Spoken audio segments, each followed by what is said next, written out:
Bonjour à tous et bienvenue à l'écoute de Radio Tzigane. Cette émission a pour but de partager ce que Dieu a fait et ce qu'il fait encore aujourd'hui parmi notre peuple. Les interviews que vous entendrez sont des témoignages vécus de vies transformées, passant des ténèbres à la lumière, de la maladie à la guérison divine, des liens de ce monde à la liberté. La musique est pour nous un moyen d'expression ancestral et primordial, et c'est par la musique et ses cantiques que nous exprimons notre foi profonde en Jésus-Christ. Ils font partie de notre patrimoine chrétien et ethnique. Et enfin, le message de la parole de Dieu qui sera annoncé par l'un de nos pasteurs, cette parole qui, je l'espère, touchera vos cœurs et vous fera trouver le chemin de la vie éternelle. Bonjour, soyez les bienvenus au rendez-vous des Tziganes. On se retrouve une fois de plus pour vivre ensemble un moment de partage autour de la parole de Dieu. Donc je me tourne vers Leroy Levert. C'est un pasteur et donc nous avons fait nos écoles bibliques ensemble. Donc aujourd'hui je suis très heureux de l'avoir sur le plateau. Bonjour. Bonjour Esaïe, je suis très heureux aussi d'être avec toi. Gloire au Seigneur. Alors je sais que tu as vécu une belle expérience avec Jésus-Christ, donc j'aimerais que tu nous la partages par rapport à ta conversion. Bien sûr. Alors moi, j'ai pas été élevé dans un foyer chrétien, mes parents ne connaissaient pas Dieu et j'ai grandi comme ça. Et puis à un moment donné, lorsque j'étais jeune, j'ai commencé à faire de l'angoisse. Je dormais pas le soir, j'avais peur. J'avais une crainte, c'était quelque chose, c'était en moi, personne ne le savait, c'est que j'avais peur de la mort. D'accord. Je savais pas où j'allais passer l'éternité, je savais qu'il y avait quelque chose après la mort, mais quoi, je savais pas. Et à cause de cela, j'ai fait de l'angoisse pendant plus d'1 an, à tel point que je dormais plus des nuits, plus rien. Et puis ça m'a pris comme ça pendant quelques temps déjà, puis j'étais malheureux. Ça a dû être difficile du coup. C'est très difficile. J'étais très malheureux, j'arrivais plus à dormir, je comptais les heures le soir, c'était vraiment difficile. Et puis un jour, on est parti en mission, c'était il y a quelques années de cela maintenant, c'était en 2004. On a parti en mission et on s'est retrouvé à Saint-Omer. D'accord. Oui, dans le Pas-de-Calais. Très bien. Et là on était en mission et puis il y avait un chapiteau de montée et j'ai été à la réunion, j'ai écouté les cantiques, les témoignages, j'ai écouté la parole de Dieu et tout ce qu'ils disaient les pasteurs, ce qui sortait de la Bible, ça rentrait dans mon cœur, ça me faisait du bien et je comprenais que Jésus était celui qui était pour moi, celui qui pouvait me délivrer et me sauver de cela. Donc j'ai commencé à prier, j'ai accepté le Seigneur et au bout de quelques temps, le Seigneur m'a vraiment délivré, il a chassé cette angoisse, cette inquiétude, cette peur. Il a tout enlevé cela et à la place de ça, il a mis la paix, la joie et l'assurance d'être sauvé. Gloire au Seigneur. Mais ça, je tiens à le préciser, je demande souvent à mes invités, quelle a été ta prière à ce moment-là ? Ma prière était celle-là, à ce moment-là, c'est que j'ai dit Seigneur, je suis angoissé, j'arrive pas à dormir le soir, j'ai peur et je comprends en écoutant que tu es celui qui peut m'aider. Gloire au Seigneur. En fin de compte, c'était tout simple. C'était tout simple, une prière toute simple qui sortait du cœur, spontanée. Et à ce moment-là, le Seigneur est venu réellement m'aider. Il m'a tendu la main. Et vraiment, à ce moment-là, lorsque j'ai prié, le Seigneur s'est révélé à moi. Il a vraiment chassé cette peur, cette crainte, cette inquiétude de ce que j'avais. Et aujourd'hui, voilà. Gloire au Seigneur. Je suis un chrétien. Ce qui est merveilleux, c'est lorsque Jésus délivre de l'angoisse, il rajoute quelque chose. Il a mis la paix, il a mis la joie. Gloire au Seigneur. Donc je sais qu'aujourd'hui, Leroy, il est jeune prédicateur comme moi, donc ça veut dire qu'il a ce feu en lui de partager ce que Dieu a mis dans son cœur. Donne-nous quelques mots par rapport à ton ministère. Aujourd'hui, c'est vrai je suis un très jeune prédicateur. Aujourd'hui, par rapport à mon ministère, je travaille sur une région à Toul. Voilà, justement, je voulais en venir. L'œuvre de Toul. L'œuvre de Toul, je travaille sur Toul maintenant. Ça fait 1 an et demi qu'on a ouvert une œuvre là-bas. Ça se passe bien. Il y a des personnes qui se tournent vers le Seigneur. Par exemple, on travaille avec une équipe de frères. Cet hiver, on a réussi à faire 6 baptêmes, des gens qui sont passés des ténèbres à la lumière, des gens qui étaient pris par les liens de l'alcool, de la drogue, par le vol, des gens qui ont été délivrés, qui ont accepté Dieu. Et aujourd'hui, par rapport à cela, on a eu 6 baptêmes et l'œuvre de Toul grandit. Gloire à Dieu. En tout cas, je remercie Leroy. Juste pour les quelques minutes qui nous restent, si tu aurais un mot pour ceux qui nous écoutent, pour les auditeurs. Alors, pour ceux qui nous écoutent, si j'aurais un mot, c'est celui qui écoute cette émission par rapport à ce qui est dit, par rapport à ce qui va se passer. Faites une expérience avec le Seigneur. Je crois que c'est important. Demandez-lui, il est celui qui va vous bénir, il est celui qui va se révéler à vous par n'importe quel besoin. Par exemple, si vous faites de l'angoisse, Si vous êtes inquiet, demandez au Seigneur, il est celui qui va vous bénir réellement. Gloire au Seigneur. Encore merci à Leroy. Alors pour conclure un petit peu son témoignage, je vous laisse à l'écoute de ce chant qui s'intitule « Plus aucun sens, plus aucun goût », interprété par moi-même.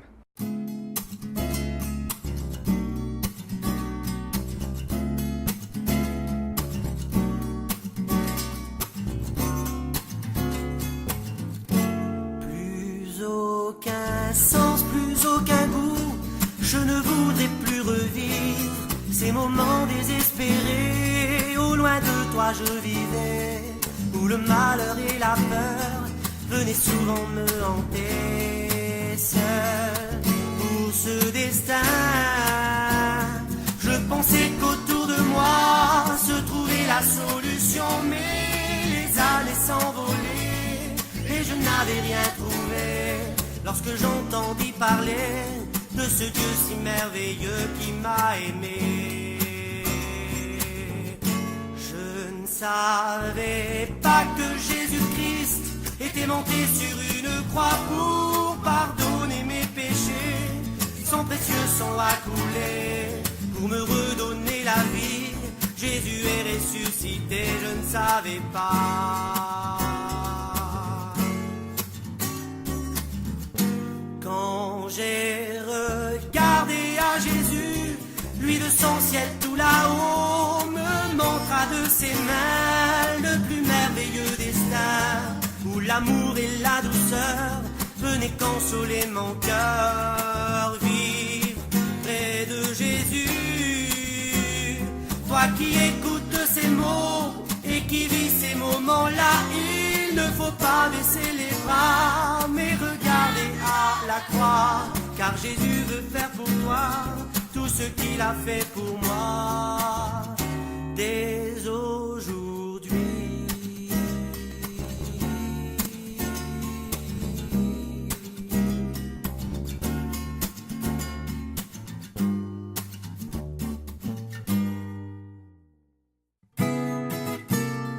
Radio Tzigane sur RCF. Soyez les bienvenus sur RCF, vous écoutez Radio Tzigane. Le but de nos émissions est de partager la joie que procure la parole de Dieu. Nous le faisons avec nos moyens, mais surtout avec notre cœur. Maintenant, un chrétien de l'église d'Avion, près d'Arras, dans le nord de la France. Samuel Viss, bonjour. Bonjour. Alors, Samuel, je le connais très bien. J'ai eu l'occasion d'être avec lui cet été. On a fait une tournée de mission ensemble et c'est lui qui s'occupait un petit peu de la tâche matérielle. Hein. C'est ça, Samuel? Oui, c'est ça. Voilà. Donc, je sais aussi que tu as vécu une belle expérience avec le Seigneur. Tu as été délivré de certaines choses. Je voudrais que tu nous parles un petit peu comment tu as rencontré Jésus. Moi, j'ai été élevé dans un contexte où on a toujours connu l'Évangile, on a toujours connu Jésus, mais c'est pas pour autant qu'on faisait sa volonté. Mes parents faisaient un peu ce que bon leur semblait. Moi, très jeune, j'ai commencé à goûter le monde. Mes parents n'en veulent pas d'autorité sur ma vie. Très jeune, j'ai commencé à me droguer, à boire, à sortir, à faire un peu la bringue, quoi, très très jeune. Et j'avais pas conscience que ce que je faisais, c'était mal. Et tout en connaissant les choses de Dieu, je savais que Dieu pouvait me délivrer de ces choses. Ben, je continue quand même dans ce monde, quoi. Et un bon jour, il y a un de mes cousins qui m'a parlé du retour de Jésus.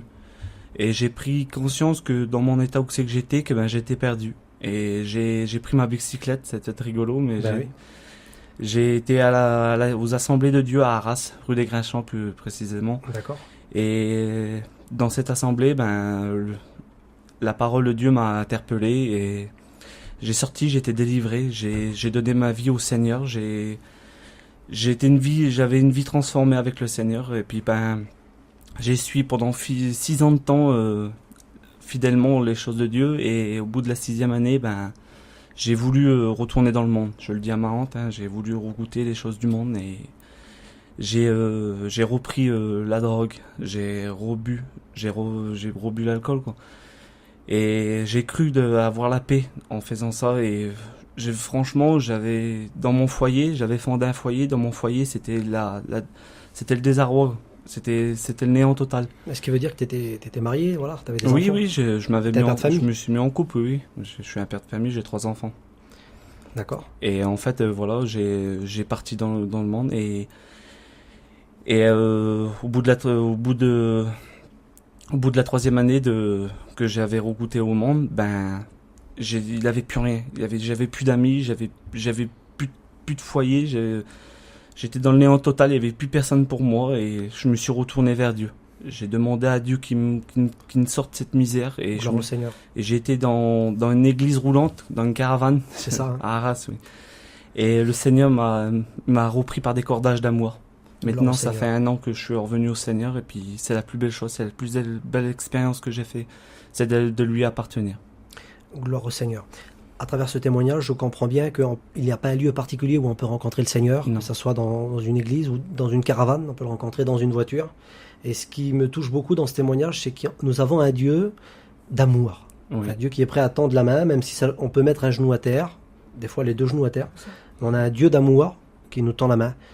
En tout cas, je remercie Samuel pour ce beau témoignage. Juste avant de terminer, si tu aurais un message à faire passer à nos auditeurs. Ben, j'ai un message à faire passer, c'est que dans l'endroit, n'importe quel endroit où c'est qu'on peut être, si on est dans l'angoisse, dans la tristesse, même dans les liens, ben, on peut demander à Dieu qu'il nous aide et si on se tourne sincèrement vers lui, ben, on peut être secouru par lui. Gloire au Seigneur. Alors encore merci. Maintenant, j'aimerais vous laisser à l'écoute d'un morceau de guitare interprété par le guitariste David Reinhardt.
Radio Tzigane. Radio Tzigane sur RCF. Merci d'être avec nous pour cette troisième partie d'émission. Radio Tzigane, ça continue. Maintenant, le moment est venu d'écouter la méditation biblique. Elle s'intitule « De l'inquiétude à la quiétude ». Alors, je ne sais pas vous, mais moi j'ai plus l'habitude d'entendre le mot « inquiétude » que le mot « quiétude ». Et j'aimerais que nous essayions de comprendre, dans les quelques minutes qui nous sont données, le sens exact de ces mots, si nous pouvons le faire, voyant 15 synonymes qui découlent du mot « inquiétude ». Affolement, alarme, anxiété, crainte, peur, souci, trac, trouble, agitation, angoisse, appréhension, incertitude, préoccupation, tourment, tracas. Alors je ne sais pas vous, mais moi tous ces mots me font comprendre qu'il y a certains niveaux d'inquiétude et j'ai comme l'impression que la barre peut monter très haute puisque du trac nous pouvons monter à l'angoisse. Et c'est bien ce qui a été dit dans les témoignages qui ont suivi avec le frère Samuel, Daras et Leroy, qui vivaient des moments d'angoisse, ce qui veut dire que parfois cette inquiétude peut monter à un certain niveau, à un tel point que la peur s'empare de nous. Alors je suis d'accord que certains me diront que nous n'avons pas tous les mêmes problèmes. Mais de toute façon, l'homme dans sa nature, il s'inquiète pour beaucoup de choses. Mais le danger qu'il y a, c'est quand l'inquiétude devient angoisse, quand l'inquiétude devient tourment et quand l'inquiétude devient agitation. Que nous sommes tourmentés à un tel point que l'on ne dort pas des nuits. C'est ce qui a été dit tout à l'heure dans les témoignages, pour ceux qui étaient avec nous.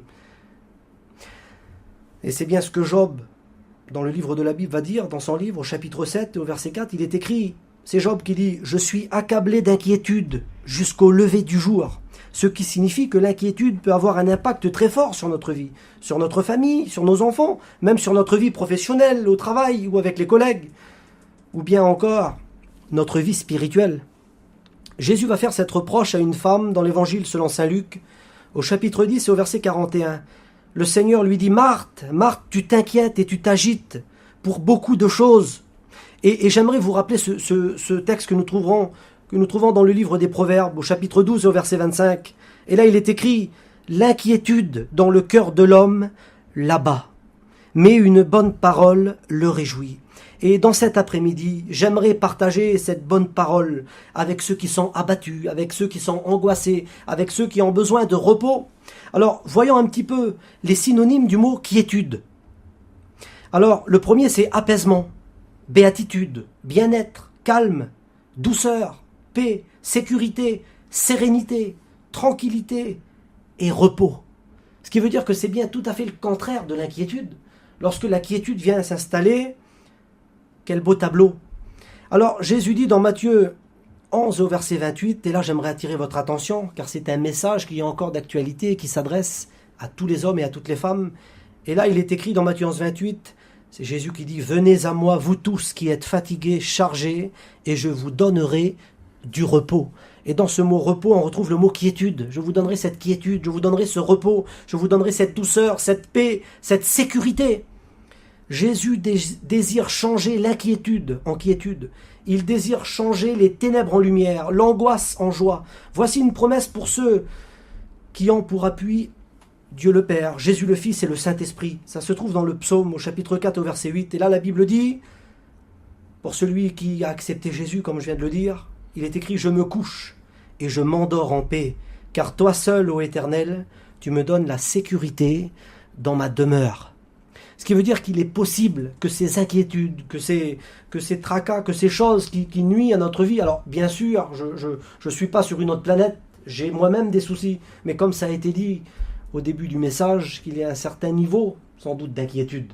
Parce qu'on peut s'inquiéter pour nos enfants, on peut s'inquiéter pour demain, pour notre travail ou pour certaines choses. En tout cas, j'aimerais vous faire une lecture. Quelques promesses pour ceux qui ont accepté Jésus comme sauveur et maître, et c'est surtout les paroles de Jésus-Christ au sujet de l'inquiétude.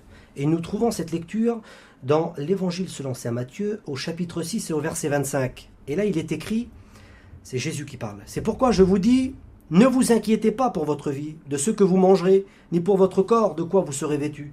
La vie n'est-elle pas plus que la nourriture, et le corps plus que le vêtement ? Regardez les oiseaux du ciel, ils ne sèment, ni ne moissonnent, et ils amassent rien dans des greniers. et votre Père Céleste les nourrit, ne valez pas beaucoup plus qu'eux? Qui de vous, par ses inquiétudes, peut ajouter une coudée à la durée de sa vie? Et pourquoi vous inquiétez au sujet du vêtement? Considérez comment croissent les lys des champs. Ils ne travaillent ni ne filent. Cependant, je vous dis que Salomon, même dans toute sa gloire, n'a pas été revêtu comme l'une d'elles. Si Dieu revêt ainsi l'herbe des champs, qui existe aujourd'hui et qui demain sera jetée au four, ne vous vêtira-t-il pas plus, à forte raison, gens de peu de foi? Ne vous inquiétez donc point, et ne dites pas que mangerons-nous, que boirons-nous, de quoi serons-nous vêtus, car toutes ces choses, ce sont les païens qui les recherchent. Votre Père Céleste sait de quoi vous avez besoin. Et là, j'aimerais attirer encore votre attention. Au verset 33, il dit « Cherchez premièrement le royaume et la justice de Dieu, et toutes ces choses vous seront données par-dessus tout. Ne vous inquiétez donc pas du lendemain, car le lendemain aura soin de lui-même. À chaque jour suffit sa peine. » Nous voyons dans cette lecture, elle nous dépeint un petit peu les conseils de Jésus-Christ pour celui qui a mis sa vie entre les mains de Dieu, de ne pas s'inquiéter car le Seigneur pourvoit en toutes choses. Alors, la première des recommandations qui est la principale, c'est recherchons premièrement le royaume des cieux et sa justice. Alors, j'aimerais que ça puisse être aussi votre prière aujourd'hui. Si peut-être vous vivez des moments difficiles, des moments d'angoisse, des moments d'anxiété, des moments où c'est difficile pour vous, peut-être suite à la perte d'un proche, suite à la perte d'un travail, je ne sais pas, ou un besoin financier, j'aimerais vous dire que le Seigneur est capable de changer toutes circonstances, qu'elles soient matérielles, qu'elles soient spirituelles. Nous avons un Dieu qui sait. Et comme le texte l'a précisé, votre Père sait de quoi vous avez besoin. Alors, j'aimerais vous encourager dans cet après-midi à vous placer devant Dieu et à prier, à demander au Seigneur qu'il vous écoute. Faites-lui part de vos besoins. Je voudrais qu'on prie le Seigneur ensemble. Seigneur, merci pour ta parole. Ta parole, elle est bonne, Seigneur, elle fait du bien dans mon cœur, Seigneur Jésus. Merci, Seigneur Dieu, parce que tu es capable de changer l'inquiétude en quiétude, Seigneur Jésus. Tu es capable de délivrer, Seigneur Dieu, chaque personne. Comme ça a été dit dans les témoignages aujourd'hui, tu es capable de délivrer de l'angoisse. Tu es capable de délivrer de la peur, Seigneur Dieu. Tu es capable de remplacer les mauvaises choses par des bonnes choses, Seigneur Jésus. Et tout ça, c'est à la portée de tous les hommes, par la prière, Seigneur, tout simplement. Peu importe l'endroit, tu écoutes les prières. Merci, Seigneur. Merci, Jésus.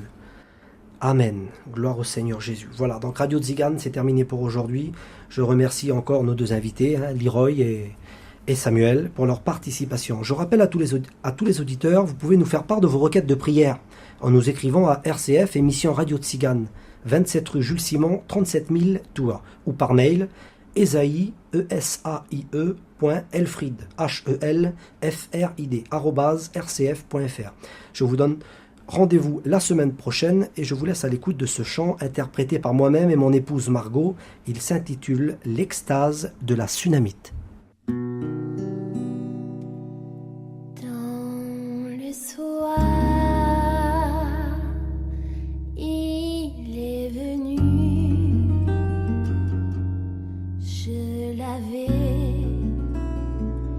bien reconnu.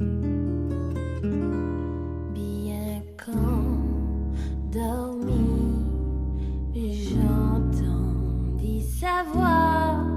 Ouvre-moi, oh mon ami, ouvre-moi. Je suis allée ouvrir, mais je l'ai vu partir. Ce soir, il était venu. Et mon cœur l'a reconnu.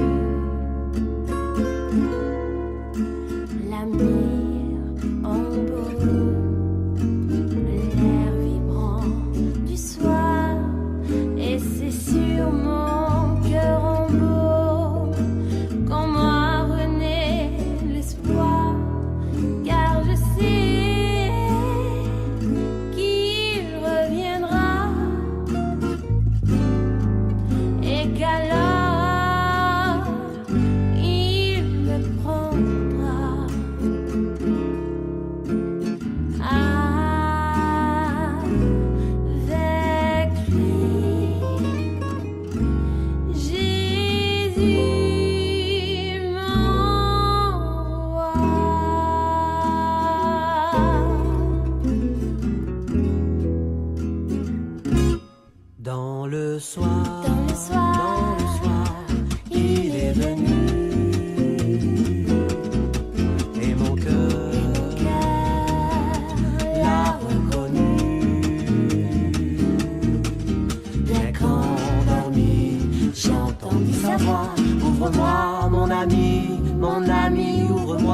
Je suis allé ouvrir et je l'ai vu partir.